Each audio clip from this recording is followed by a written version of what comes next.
Assalamu alaikum wa rahmatullahi ta'ala wa barakatuh.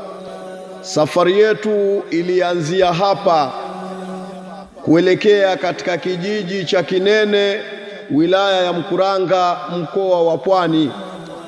Nitakuwa mwidhi wa fadhila kama sintopeleka shukurani zangu za dhati kwa wapenda kheri wote walioko duniani, waliojitolea kwa hali na mali katika kuwahami mayatima na wajane na watu wasiojiweza kwa maana ya wahitaji.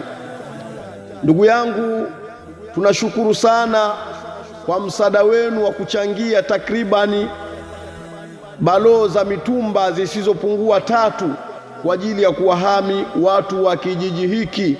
Wallahi, watu wana shida, wana mitihani mbalimbali. Inafikia hatua mtu anakosa hata nguo ya kufanyia ibada. Lakini wewe ni shahidi, jicho lako ni shahidi katika kuangalia haya yanayoendelea hapa. Lakini wao wahusika waliopata misaada hiyo ni mashahidi wa kuthibitisha hichi walichokipata, lakini na changamoto ambazo wako nazo, na ukizingatia tunaelekea katika mwezi mtukufu wa Ramadhani.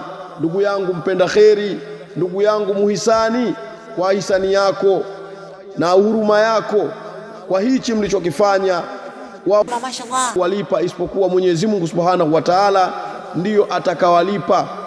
Kila atakayetoa kwa ajili ya nafsi yake miongoni mwa mambo ya kheri, basi afahamu ya kwamba hakipotei, atakikuta katika hazina ya Mwenyezi Mungu Subhanahu wa Ta'ala, hazina ambayo haiingiliwi na fisadi wala na hasadi wa aina yoyote. Kwa hayo machache, wa hadha, assalamu alaikum wa rahmatullahi ta'ala wa barakatuh. Kwanza napenda kushukuru sana kwa msaada mliotuletea katika kijiji chetu.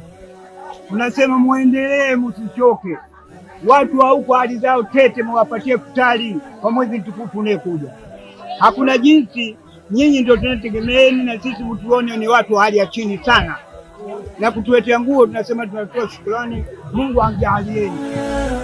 Na mtuletee vyakula, tuko mbali sana. Tena tunaomba mara 3 tunaomba. Kwa hiyo mtufikirie jambo, mtuletee futari. Unaweza kufunga tangu asubuhi, chakula kila jioni na tutajiri. Basi hizi nguo za kuswalia tu, bado tunataka futari. Kufuturu. Sallallahu ala sayyidina Muhammad wa ala alihi wa sahbihi wa sallam.